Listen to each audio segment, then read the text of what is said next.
Welcome into your PFF prospect profile. Today it's all about UTSA edge defender Marcus Davenport, a guy, Mike, who's gotten hype all over the place because of his big, physical, imposing size.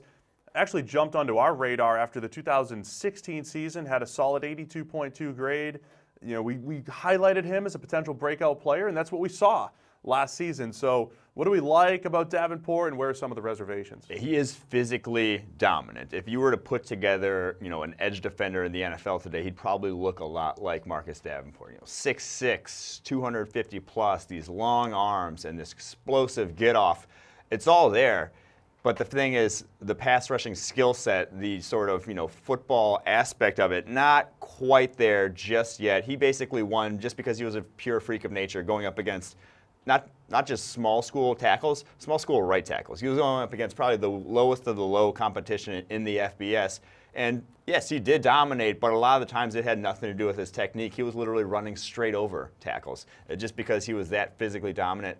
If he can put it all together, he could be as good as any edge defender in this class. It's just, when does he put it together, if he does it all? He was fun to watch, though. I mean, we're talking about when he sacked the North Texas quarterback and just engulfed him with his huge frame. And poor Boston Scott, the Louisiana Tech, little 5'6" running back. Oh, man. There was a pass protection scheme that had Boston Scott trying to block Marcus Davenport.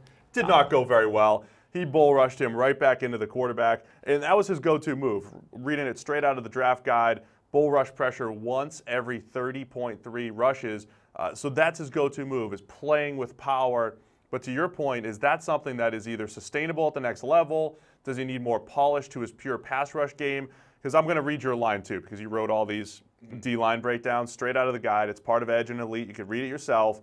Davenport is currently a collection of parts that have yet to be assembled into a working vehicle. So he's got all the tools. Yes. Can he be that working vehicle? That is the thing, because we watched him at the one-on-ones in the Senior Bowl, and he had one of the lower win percentages there when it was a pretty weak edge class at the Senior Bowl in the one-on-ones. He only won 38% of his reps. That's not great. But then by the end of the week, you'd seen him actually get better, did a lot better in the game. His go-to rush will be the bull rush at the next level. This should be his go-to move, but even that is very unrefined. A lot of times he was just, throwing his hands into an offensive tackle. If he can just get one move, if he can just do that, he'll be a productive pass rusher at the next level. So here's what I like, because a lot of times when you talk about projects, the on-field production just isn't there. So with Davenport, looking at the grades, 89.6 overall, which is excellent, 86.4 pass rush grade, which is solid, 88.9 run defense grade, which is very, very good. So a lot of times with projects, you're talking about guys who really haven't just won that many reps on the field, at least on the field, even against lesser competition. He's won reps. So we're talking about a guy who has the size and the movement skills. The combine information is fantastic. He's won on the field, though. He's actually won. He was number 4 in pass rush productivity. He was number 10 in run stop percentage. We've seen him play well on the field, even if it's not the cleanest from a technique standpoint. Yeah, there are a handful of these athletic freaks in this class on the edge. Him, Josh Sweat, Lorenzo Carter.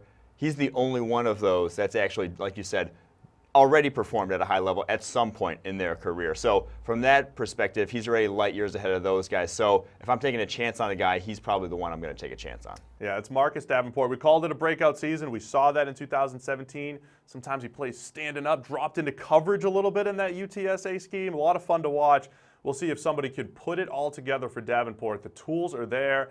The on-field production was there as well. So that's your player profile on UTSA edge defender Marcus Davenport.